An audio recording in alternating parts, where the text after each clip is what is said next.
Bom dia, TV PT está no ar, mais uma vez. Hoje nós vamos falar sobre a volta ao trabalho presencial em grandes empresas, o que fazer e como fica a situação do trabalhador. Quem conversa aqui comigo é o Arualdo Oliveira da Silva, secretário-geral do Sindicato dos Metalúrgicos do ABC, e a Maria Leonor Poço Jacobsen, que é advogada especializada em saúde e segurança do trabalho e consultora do Sindicato dos Bancários de São Paulo.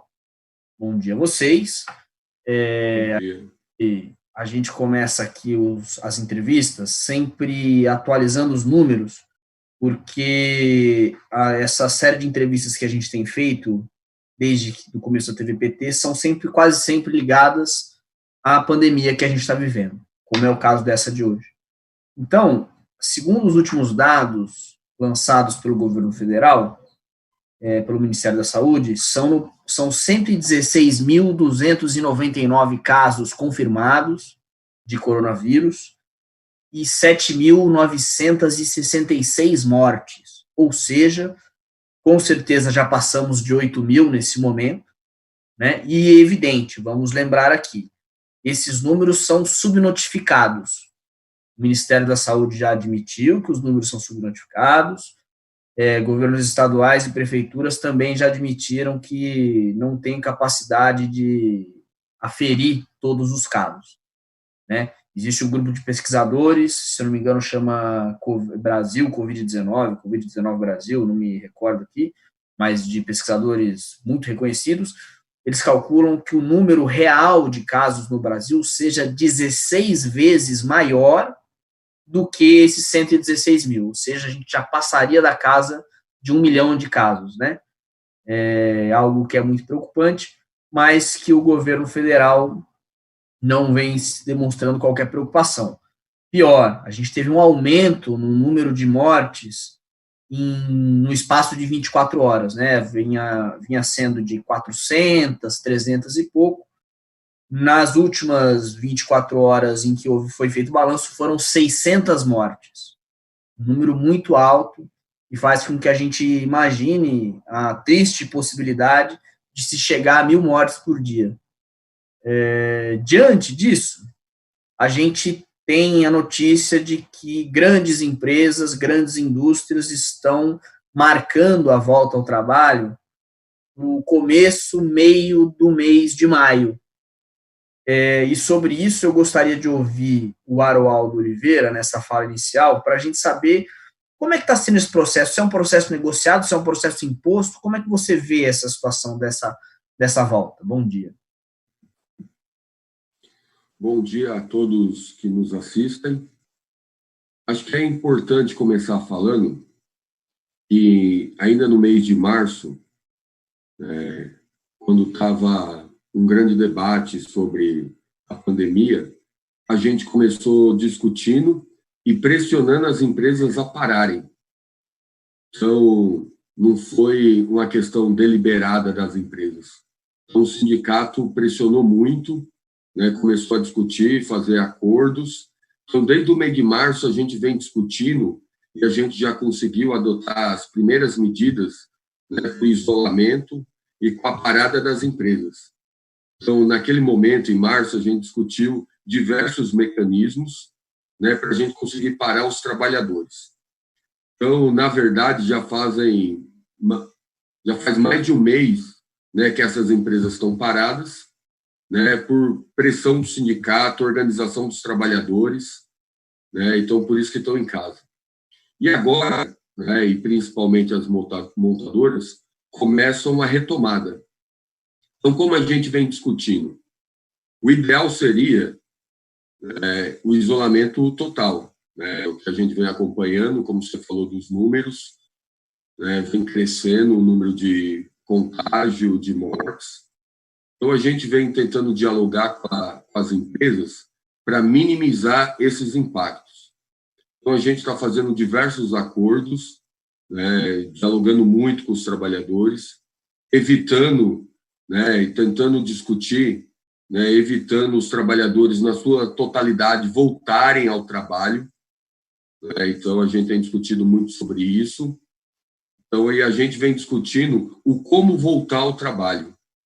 Então, na verdade, as empresas, né, aceleraram o processo de volta, até porque você já comentou até um pouco, não tem uma medida governamental que cubra, então a gente está tentando minimizar os impactos. Então, tem uma vontade das empresas de voltarem e a gente, do outro lado, está tentando cadenciar isso e discutir medidas de segurança. Adorado.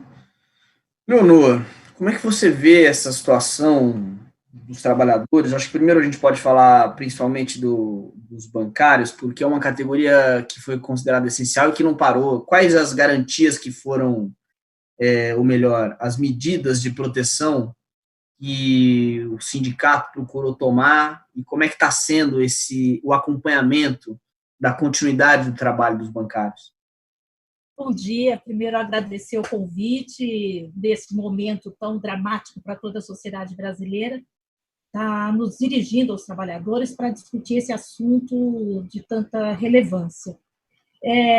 Inicialmente, eu queria dizer, Pedro, que é difícil, mas não é surpreendente que os direitos humanos sejam tratados de uma forma, quando se discute cidadania de forma geral, e tem um outro tratamento quando você especifica o olhar para os trabalhadores. Parece que, nesses termos, os trabalhadores acabam perdendo um grau importante de cidadania, né? Porque a gente vê políticas do governo que não é, eu não vou dizer que é ausência de política, é uma política de desproteção, é uma política de desassistência, é uma política de violação sistemática de direitos elementares. Tá? Neste contexto que nós estamos, depois de uma reforma trabalhista que tentou todas as medidas para destruir o movimento sindical, essa que foi a tentativa, né, de desconstruir o movimento sindical, inclusive nas suas estruturas, né, e fragilizar a organização dos trabalhadores de forma que eles tenham dificultado uma resposta, né, de forma organizada, né. Então, é um contexto muito difícil este que nós estamos vivendo, né? Então, de um lado, o embate, o ataque à organização dos trabalhadores, e, por outro lado, medidas de maior precariedade nas relações de trabalho e em meio a uma pandemia, né? A uma catástrofe na humanidade, né? Os sindicatos bancários é um sindicato que tem uma história na defesa da saúde dos trabalhadores, né? E também é uma categoria que foi considerada essencial e tem determinadas especificidades que acabam por facilitar determinados controles. Por exemplo, 50% da categoria hoje está trabalhando com home office, né? E está havendo um rodízio entre os trabalhadores. E também nas agências bancárias foi negociado isso com o sindicato e há uma triagem. Então, o número de entrada do público é limitado, né? Procura-se preservar esse distanciamento, apesar de que não existe medida individual que possa ser totalmente eficaz num momento como esse, né? Nós já aprendemos, né, não somos nós, mas as pessoas ligadas à ciência e à epidemiologia e tudo mais, já discutiu, já concluiu que a melhor maneira de tratar este caso é o distanciamento social. Qualquer medida outra, ela é um paliativo. Ela não tem essa possibilidade de extinguir o risco, eliminar o risco. Tá? Então, um pouco essa situação. Obrigado, Leonor. A Leonor tocou num ponto importante, que é o que a gente vem brigando na nossa própria cabeça, se é uma ausência do Estado ou se é uma política de desproteção, como ela chamou, né, que é algo propositado para isso. É uma discussão muito interessante. E eu queria saber de você, Heraldo, o seguinte: se essa política de desproteção, essa ausência do Estado, ela prejudica tanto trabalhadores quanto empresários e joga um contra o outro, criando um verdadeiro, não sei se a gente pode falar uma guerra de interesses, mas quer dizer, hoje a situação é periclitante para todo mundo. Acho que a falta de uma política, ou como a Leonor chamou, ou na verdade uma política bem pensada, né, por parte do Estado, de não dar suporte de fato, né, nem à empresa, muito menos ao trabalhador, porque, como a Leonor falou, o histórico desse atual governo, como do governo Temer, foi de desmonte dos direitos dos trabalhadores, da proteção social. Então, é uma política pensada de jogar o trabalhador ao relento. E o não suporte, a gente vê isso, né, diversas associações empresariais cobrando que o governo está fazendo medidas tímidas, né, de guarda-chuva para as empresas, e, além de ser tímidas, essas medidas não chegam, de fato, até as empresas. Né, o grande debate dos empresários nesse momento é em relação ao crédito, que não chega. Né, a gente vê diversas, né, micro, pequenas e médias empresas desesperadas que estão anunciando fechamento, que vão quebrar, e o governo não reage enquanto isso. Então, o governo não reage e a gente tem assistido nem o abono emergencial que foi aprovado. Então, na verdade, o governo fica criando essas crises políticas de forma pensada, né, que a gente começa a perceber, e não está assistindo e não está fazendo nada em relação ao que está acontecendo. Então, por isso acontece, de fato, uma pressão, né, por parte das empresas de tentar voltar a um mundo normal para ver se retoma a economia, pressiona os trabalhadores para isso, os trabalhadores começam a ficarem assustados, com medo de perder seu emprego, e começam a pressionar. Então, a gente fica no fogo cruzado nesse momento, sem o suporte governamental e as empresas, os trabalhadores pressionados de outro lado, achando que a empresa vai fechar, vão perder os empregos. Então, a gente fica nesse meio, né? Diferente do que a gente tem assistido em outros países, né, com medidas, né, claras de suporte, né, às empresas, né, de suporte, né, às folhas de pagamento, pagando inclusive salários dos trabalhadores, né, e o que a gente vê é a ausência de tudo isso aqui no Brasil. Certo, eu vou insistir um pouco nesse ponto. Leonor, essa falta de suporte a que você se referiu e com a qual o Haroldo concordou, nos leva, eu acho, a uma discussão um pouco sobre o trabalhador hoje. Claro, ele vive uma situação de vulnerabilidade, cada vez mais precário, né, com relação aos seus direitos.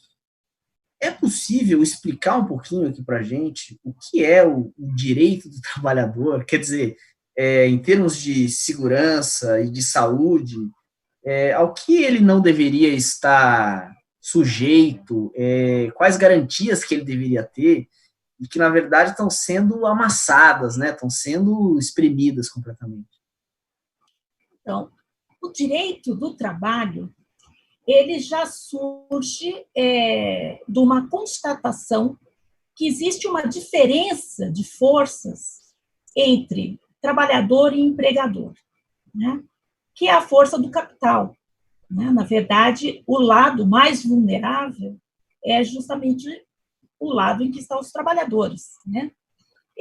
Por conta disso, se discutiu na Justiça a atuação do Estado para estabelecer um mínimo de equilíbrio entre as partes. Esse é o surgimento do direito do trabalho.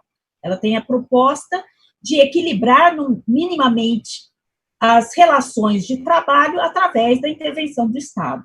Tá? Mas o que nós temos visto? Já é uma política que vem de algum tempo, né, deste governo, que é a desconstrução de direitos fundamentais. Por exemplo, a nossa Constituição, ela garante ela garante o salário como um bem, uma proteção maior. Por quê? Porque ele tem uma natureza alimentar. Ele está relacionado com a própria manutenção da vida, né? Com a dignidade humana. Então, a Constituição garante que o salário não seja diminuído, que não haja descontos além do limite de 30%, para que garanta a subsistência do trabalhador e da sua família, né? Esta foi uma das primeiras questões que, diante da pandemia, o governo resolveu flexibilizar, né, com a medida de suspensão dos contratos de trabalho, inclusive a suspensão dos salários. Então, veja bem, esta a questão do salário e do emprego são direitos humanos. A questão da saúde também são direitos humanos, que são direitos que seriam um direito já desde o nascimento para cada cidadão. Tá? Mas o trabalhador, ele vê esse direito podendo ser mexido, flexibilizado. É isso que nós vimos, inclusive, dentro desse processo de pandemia. A suspensão do contrato de trabalho, né? a suspensão, inclusive, dos salários, né? Que isso voltou atrás. Mas, por exemplo, o que nós estamos vendo aqui, categorias como dos metalúrgicos, não são categorias essenciais.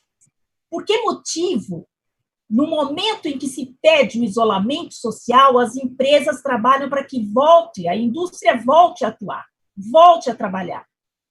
No momento, como você disse, que nas últimas 24 horas, nós tivemos um aumento enorme dos casos de mortes por Covid, e sabendo que isso é absolutamente subnotificado.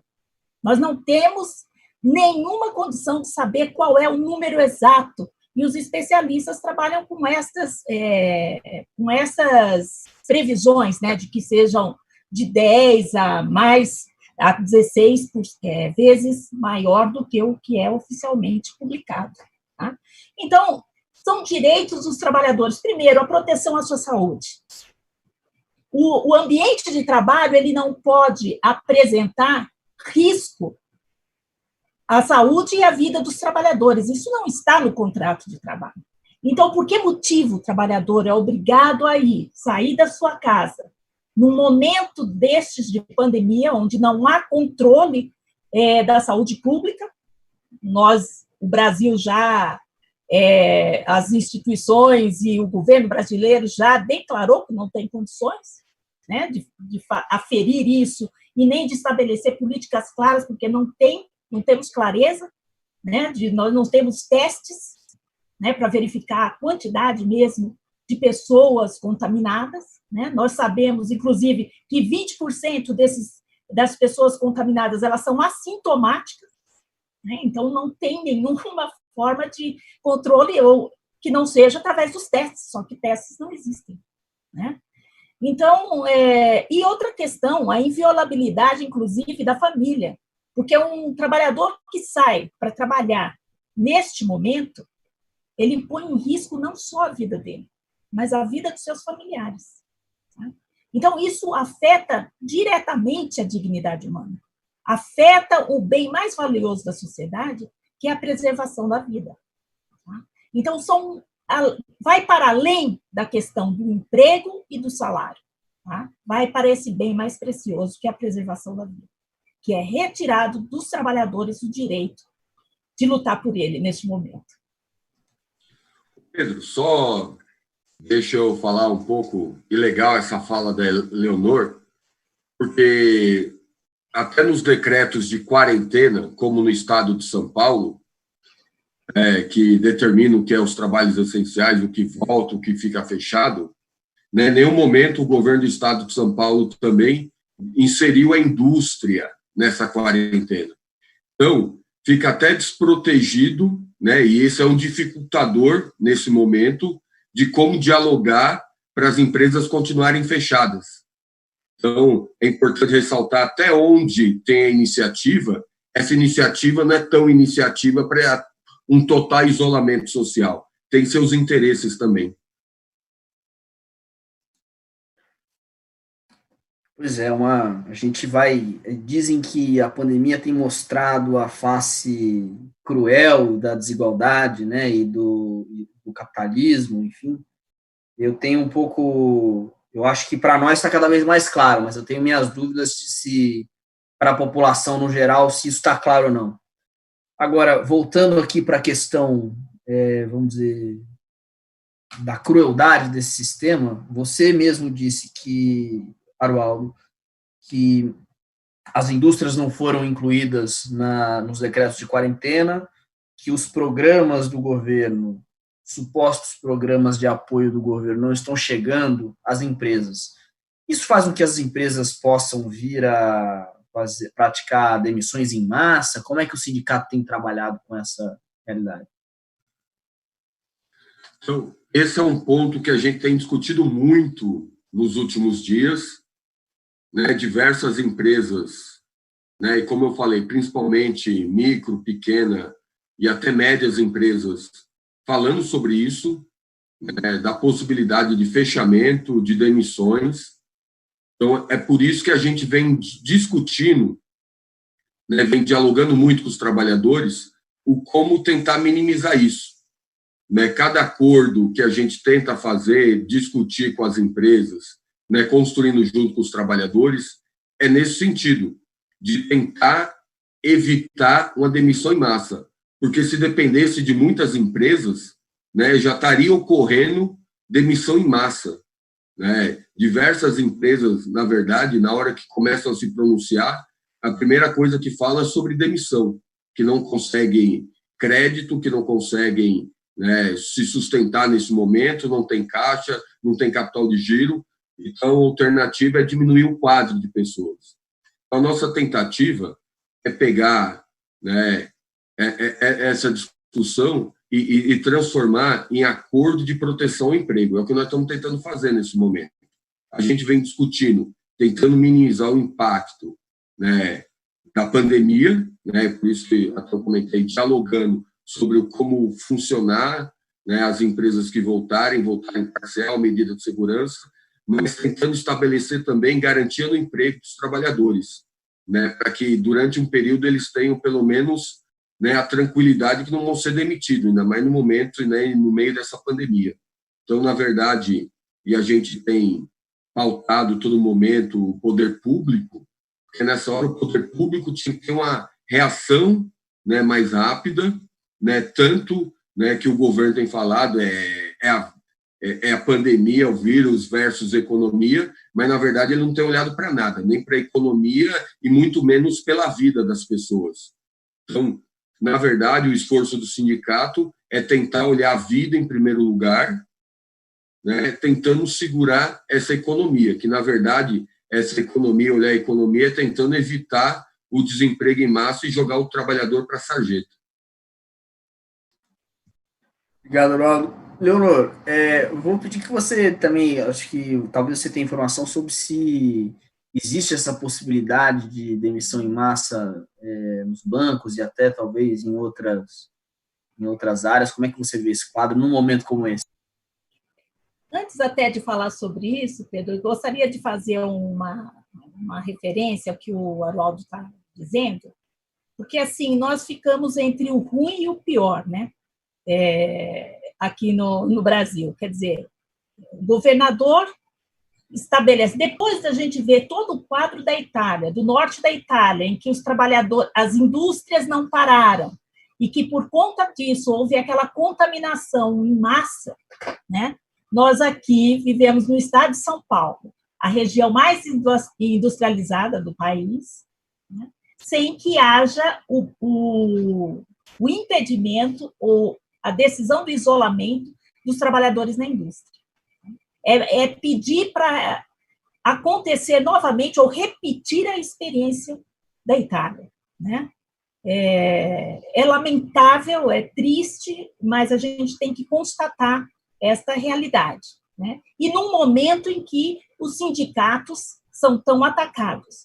Nós estamos aqui junto com os metalúrgicos OBC, quer dizer, um sindicato forte, reconhecido, que tem uma categoria em torno dele, que reconhece o papel desse sindicato, né? Que está tentando negociar, garantir condições mínimas de proteção aos trabalhadores. Mas a medida do governo é irremediavelmente prejudicial aos trabalhadores, né? A indústria deveria estar parada. A única medida que nós reconhecemos, que o meio científico reconhece de controle dessa doença, é o isolamento social. E nós vimos aí, através do próprio Estado, que não garante esse direito de proteção à saúde e à vida dos trabalhadores. Então, assim, o que nós estamos presenciando é a total violação de direitos. Nós estamos diante de um regime de exceção, né? Porque direitos constitucionais estão sendo jogados na lata do lixo. Direitos internacionais, direitos humanos. Tá? Então, na própria Constituição diz o seguinte, que todo cidadão tem direito a políticas do Estado de proteção à saúde e à vida. Qual é a política que o Estado está oferecendo, né, para a proteção da saúde e da vida dos trabalhadores? Né? E as medidas já eram tomadas antes da pandemia no sentido de submeter a saúde dos trabalhadores aos interesses econômicos. E o que nós estamos vendo é que os trabalhadores brasileiros, eles arcam com o ônus da proteção da sua vida e do próprio desenvolvimento da economia, que absolutamente ele não é o responsável por isso. Então, é lamentável a situação que nós temos agora, e é difícil, inclusive, da gente se organizar no momento de isolamento social. Né? É uma tarefa dificílima. Né? A greve, por exemplo, é uma medida que, neste momento, eu entendo a dificuldade, inclusive, dos trabalhadores, porque a verdade é que não tem garantia de emprego, não tem garantia de salário. Né? Sindicatos, com a força dos sindicatos metalúrgicos do ABC, conseguem negociar, mas quantos sindicatos têm esse mesmo nível de força? Né? O que acontece nesse interior do Brasil? Nós vimos na categoria bancária uma política recente de implementação das agências digitais. Né? Nós vimos também, com essa aplicação de nova organização do trabalho, muitas agências físicas desaparecerem. E agora, por exemplo, concentra-se toda a entrega de benefícios na Caixa Econômica Federal. Existem cidades que sequer têm uma agência da Caixa Econômica Federal. O governo também estabelece uma política aí de ajuda nesse momento que vem por aplicativo digital. Qual a percentagem de brasileiros que têm acesso a isso? Isso é uma política para não prestar a política, não é verdade? Então, nós estamos diante de uma situação onde não temos garantias de direitos nenhum. E tudo se negocia com a força e a organização sindical.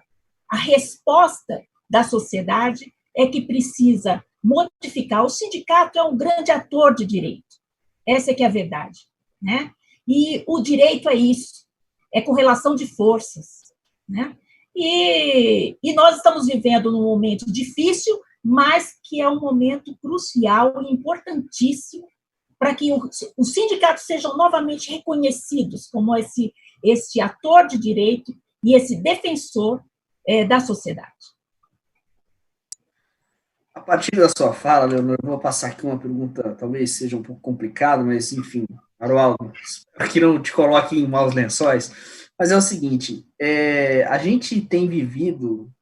Bom, primeiro, eu só queria falar sobre a questão da descoordenação, porque realmente a gente vive um momento em que aqui a gente está falando sobre as empresas voltarem ao trabalho, mas foi decretado lockdown, isolamento total no Maranhão, Pernambuco deve ter isolamento total, Belém já está em isolamento total, Rio de Janeiro pensa no isolamento total, e aqui está, então, assim, essa bagunça, essa falta de política gera isso, um país que está, né, fala-se das diferenças regionais, mas está uma bagunça, essa que é a verdade, né, ninguém sabe para onde vai, ninguém sabe quem está certo, porque, digo, ninguém sabe quem está certo, porque para a pessoa que está em casa, ela vê todas aquelas opiniões diferentes e faz o quê? E aí, eu acho que entra um ponto importante, que é o seguinte, quer dizer, o sindicato é essa entidade garantidora de direitos, que luta por direitos, e que vem sofrendo nos últimos anos, não apenas medidas que retiram na prática o seu poder, mas vem sofrendo campanhas difamatórias ao longo dos anos, né? Então, como lidar com isso, num momento como esse, em que a gente chega e o trabalhador, né, na maioria das suas, fora os trabalhadores terceirizados e aqueles que já são, vamos dizer, que está se chamando da uberização do trabalho, né, que estão aí, não tem sindicato, não tem, tá uma bagunça total, mas o trabalhador, mesmo com carteira assinada, ele está numa situação hiper complicada, vulnerável. Então, como fazer com que a classe trabalhadora volte a compreender o papel dos sindicatos e reconheça a importância que eles têm? É uma pergunta e tanto mesmo, né? O desafio é grande. Mas deixa eu falar um pouco. Acho que, nesse momento, né, a Leonor falou bastante sobre isso, né, os sindicatos vêm sofrendo um ataque frontal, né? Os trabalhadores vêm sofrendo, né, ataque frontal contra, né, as suas formas de organização. Então, piora ainda mais o tentar discutir as alternativas. Então, eu acho, né, acho que a gente tem um privilégio aqui na região do ABC, da gente já ter uma história de organização, né, de vários anos, né, começando mais fortemente, né, com o presidente Lula, lá no final da década de 70. Então, a gente tem esse legado. Então, acho que aqui a gente já tem uma cultura da organização, né, os trabalhadores, por mais, né, que abracem todas essas ideias contra os sindicatos, sabem da necessidade da organização, sabem da necessidade, né, de discutir os seus salários, suas condições de trabalho, suas condições de vida. Então, acho que a gente tem esse privilégio aqui na região de ter esse legado histórico de organização. Mas, como a Leonor falou, a gente pode imaginar o que é Brasil afora. E isso, do Brasil afora, se volta contra quem tem organização. Porque Brasil afora não tendo organização, as empresas fazem de qualquer jeito, de qualquer forma, né, pressionam os trabalhadores, demitem os trabalhadores, reduzem salário, né, não dão garantia de emprego, colocam os trabalhadores em qualquer condição de trabalho. Então, se volta para as regiões mais organizadas. A organização, né, começa a ser uma coisa ruim, né, porque à medida que você começa a colocar, né, padrão para os trabalhadores, né, limites para o empresariado, eles começam a se revoltar contra isso e o empresariado, as empresas começam a jogar isso na conta do sindicato, fazendo que, às vezes, os trabalhadores fiquem contra algumas iniciativas do próprio sindicato de proteção. Então, é uma equação complicada nesse momento, né? Nós estamos vivendo um momento complicadíssimo de como reagir, de como pautar, né? De como discutir as coisas, como nós vamos organizar os trabalhadores. Então, por isso, a gente está dialogando muito com os trabalhadores. Apesar desse isolamento, a gente vem tentando, né, suprir esse distanciamento, né, com as redes sociais, como todo mundo tem feito. E a gente tem tentado, minimamente, né, criar as medidas necessárias, né, para proteger os trabalhadores. Então, mesmo com essa loucura geral, né, gerado no Brasil, né, que ninguém sabe ao certo, e vocês já comentaram, né, uns pregam isolamento, outros falam contra, o presidente vem falar contra o isolamento, fica uma confusão na cabeça da população. A gente vem tentando manter a proximidade com os trabalhadores, dialogando dessa necessidade. Então, uma coisa importante, eu acho, reforçar nesse momento, para quem assiste a gente, e depois vai replicar, né, esse debate aqui, que o sindicato, né, e eu acho que os sindicatos, a CUT, tem clareza, como a Leonor falou, que a principal medida nesse momento é o isolamento social. Então, a principal medida contra a proliferação do vírus. Então, a gente vem tentando, né, discutir, né, e impedir que as empresas voltem na sua totalidade aos trabalhos. A gente vem discutindo como os trabalhadores fiquem em casa ainda. Né, e com esse problema que você falou, né, como chegar nos trabalhadores no momento dos ataques, né, dos ataques feitos por sindicato. Então, mas a gente é essa clareza ainda. E por mais que tenha pressão por parte dos trabalhadores também, e das empresas principalmente, para a volta ao trabalho. A gente tem essa clareza. Então, a gente vem discutindo a cada dia o como fazer isso, a gente vem dialogando, né, todos os dias e deixando claro para as empresas. E a gente tem assistido isso, o aprofundamento da pandemia. Então, a gente, se precisar, tem que reagir, né? Se tiver um aprofundamento, né, mais grave da pandemia, nós vamos ter que reagir. Né? Mesmo não voltando na totalidade, a gente vai ter que fazer algumas coisas com os trabalhadores que estão dentro das fábricas ainda, né? Mesmo não voltando na sua totalidade, nós vamos ter que reagir com esses trabalhadores. E eu acho que a única forma de enfrentar esse ataque contra os sindicatos é você também atacando. E qual é a forma de atacar os sindicatos? É dialogando muito com os trabalhadores. É mostrando, né, que a gente não tem um governo sério, que não tem um governo preocupado com os trabalhadores, e grande parte do empresariado brasileiro também não está preocupado com os trabalhadores, né, não está preocupado se o trabalhador vai morrer ou não. Então, a gente tem que mostrar para os trabalhadores, né, qual que é o cenário que eles estão vivendo, né, que é de total desmonte dos seus direitos e total desproteção. Então, acho que esse é o ataque fundamental. Né? Acho que os sindicatos têm que reagir a partir disso. Né? Eu sei das dificuldades, dos problemas, por isso que eu falei aqui, a gente tem um legado, até uma história aqui na região, né? Então torna até mais fácil até dialogar um pouco sobre isso, mas os sindicatos também têm que reagir. Eu vejo as centrais sindicais, a CUT, né, principalmente, dialogando muito, né, de tentando pautar medidas, né, criando discussões nesse sentido. Né? A gente assiste, e recentemente eu estava vendo um vídeo do Sérgio Nobre, presidente da CUT, ele comentando muito sobre a medida que a Argentina tem tomado. A Argentina tomou a medida de proteger o emprego, né, fazendo total isolamento social. Então, assim, a gente tem que pegar para mostrar para os trabalhadores o que está acontecendo ao redor do mundo. Né? Onde está dando certo, né, as medidas, onde está segurando a proliferação do vírus, onde está preservando emprego, é onde os governos estão olhando para a vida dos trabalhadores. E olhar para a vida dos trabalhadores na sua totalidade. É olhar a saúde, é olhar a vida, é olhar o emprego e olhar o salário.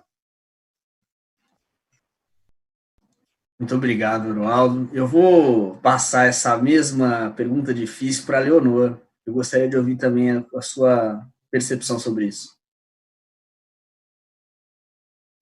Uma coisa que eu tenho achado muito importante nessa recuperação da imagem do movimento sindical consiste justamente nesse papel de representação dos trabalhadores. Então, à medida que o sindicato vai na busca da defesa dos interesses da sua categoria e toma uma postura de discutir, por exemplo, que condições e que critérios se estabelece para o retorno ao trabalho, ele está demonstrando, na prática, qual é o seu papel social de representação. Porque o ataque aos sindicatos e à organização sindical, ele se deu de dois campos. Um no campo econômico, né, buscando destruir as condições de sustentação e de estrutura dos sindicatos. E outro do ponto de vista político, questionando a representatividade da ação sindical, né? Tanto que permitindo negociações individuais, né? Este é um elemento fundamental de ataque aos sindicatos. Então, nós vemos, por exemplo, como sindicatos bancários, sindicato dos metalúrgicos, trabalhando e atuando, né, buscando a negociação e a representação da sua categoria. Esse é um papel fundamental.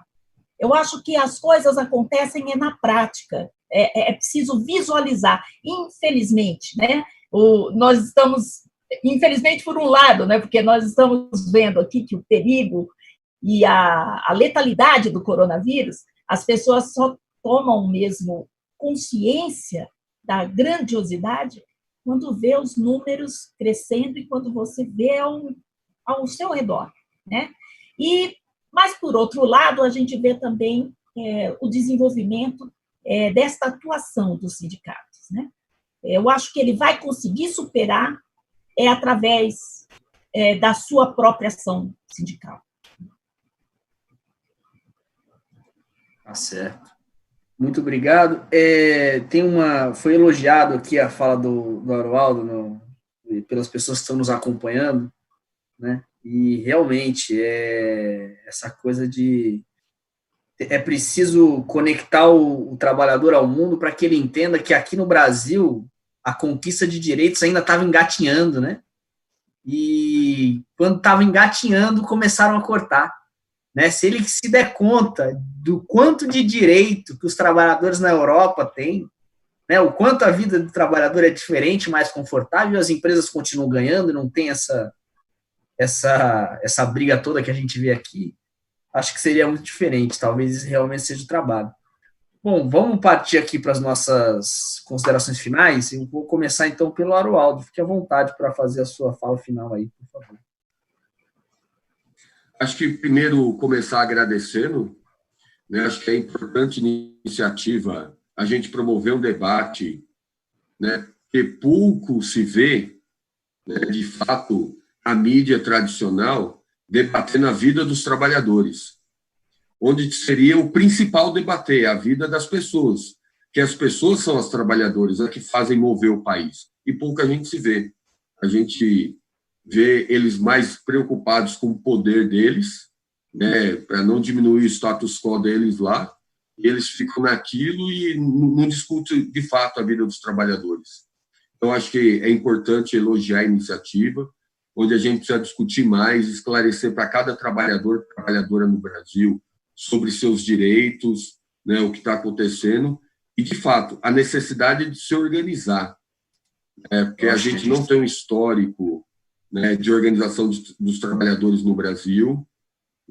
A gente vê na história do Brasil muitas formas de organização dos trabalhadores, muitas revoltas, muitas lutas, mas não é esse histórico que a gente vê na sua totalidade, né, dos trabalhadores, mas não vem com essa história da organização. Então, acho que a gente precisa dialogar mais com os trabalhadores, mostrar, né, a necessidade de se organizar, e a gente tem que deixar claro, né, acho que nesse momento, qual que é a nossa posição. Como eu falei, o isolamento social é a necessidade emergencial. A gente vem discutindo medidas para tentar minimizar os impactos dessa falta de política que existe para a proteção social. Então, na medida do necessário, né, de fato, a gente tem que reagir a isso. E a gente tem cobrado, né, acho que é legal deixar também aqui para o pessoal que está assistindo, o poder público, né, a gente tem cobrado as diversas esferas, né, por causa dessa volta dos trabalhadores. Ao mesmo tempo que a gente tem tentado discutir medidas, né, de proteção, a gente vem cobrando o poder público ainda a esse respeito. A gente vem pressionando, né, as entidades, seja aqui locais, as prefeituras locais, governo do Estado, sobre o que pode acontecer. e eu acho que foi a Leonor citou, né, o que aconteceu na Itália na volta, né, o que vem acontecendo em alguns exemplos, né, nessa volta, ainda mais no momento pico que a gente está vivendo no Brasil. Mas, de fato, eu acho que é parabenizar aqui a iniciativa, o debate, falar que o Sindicato Metalúrgicos do ABC está à disposição para, no momento que for necessário, dialogar, e vamos continuar nessa luta, protegendo os trabalhadores. Obrigado, Haroldo. Só, desculpa, uma pergunta. Você saberia dizer para a gente quantas empresas que estão prevendo voltar agora no mês de maio? Bom, acho que é legal falar, até o final do mês, as montadoras voltam parcialmente ao trabalho. Então, elas não voltam na sua totalidade, né, mas elas voltam, né, parcialmente ao trabalho. Com isso, as demais empresas da cadeia produtiva começam a voltar também. Não temos um número fechado, a gente tem discutindo, mas olhando aqui para a categoria e para a região, a gente avalia que é em torno de 50% ou 60% da categoria, né, deve estar voltando aí durante o mês de maio, começo do mês de junho, ao trabalho. Obrigado. Leonora, suas considerações finais. Antes de mais nada, agradecer, né, esse convite, esse debate importante, desse momento tão difícil que nós estamos vivendo. Dizer que agora a palavra que nos une é a questão da solidariedade, né? Nós percebemos mais do que nunca que os seres humanos dependem uns dos outros, né? E apesar de estamos vivendo o isolamento, a gente percebe o quanto nós dependemos do trabalho de outras pessoas, como o pessoal da saúde, né, que estão sofrendo psicologicamente, fisicamente, mentalmente, tudo mais, para enfrentar, mesmo sem condições, essa doença e essa situação da sociedade. A solidariedade é um fator fundamental neste momento, né? E acho que as pessoas precisam se dar conta de que elas têm direitos e que esta volta ao trabalho, em particular nas categorias que não são essenciais, eu entendo como um crime contra a saúde pública, né? E os empregadores precisam saber, ter claro que eles estão cometendo um crime contra a saúde pública. E não estão isentos as autoridades públicas que deveriam proteger seus cidadãos, né? Então, isso não resolve o problema da sociedade, não resolve o problema dos trabalhadores, mas é bom ter consciência disso. E a palavra também procure seu sindicato. Procure, apesar de todas as dificuldades de isolamento que nós estamos vivendo, mas procurar uma representação, procurar se unir dentro desta catástrofe, procurar a organização sindical, a representação sindical, a ajuda de todos, né, a união de todos, para a gente construir um mundo melhor. Certo, muito obrigado, Leonor, muito obrigado, Paulo. A gente vai terminar aqui, eu acho que fica, fora tudo que foi dito, eu acho que fica aí uma questão muito importante, não podemos aceitar que a vida do trabalhador seja descartável, que seja tratada dessa forma, como vem sendo tratada pelo governo federal, por empresários e, enfim, outras autoridades. E, bom, lembrando que hoje, à 13h, a TV PT transmite uma entrevista do ex-presidente Lula, vai ser ao vivo, é para uma rádio, e depois, às 19h, a gente tem uma nova transmissão, também com a participação do ex-presidente Lula, sobre o observatório a partir do observatório da coronacrise, da Fundação Perseu Abramo.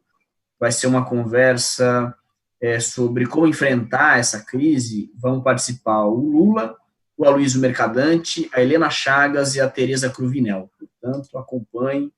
São discussões importantes que a gente não vê na mídia tradicional, que a gente não vê por aí. Lembre-se sempre, inscreva-se no canal e aperte o sininho lá para receber as notificações dos programas, tá certo? Muito obrigado mais uma vez, obrigado à CUT e aos sindicatos metalúrgicos que também transmitiram aqui essa entrevista. Obrigado, um abraço.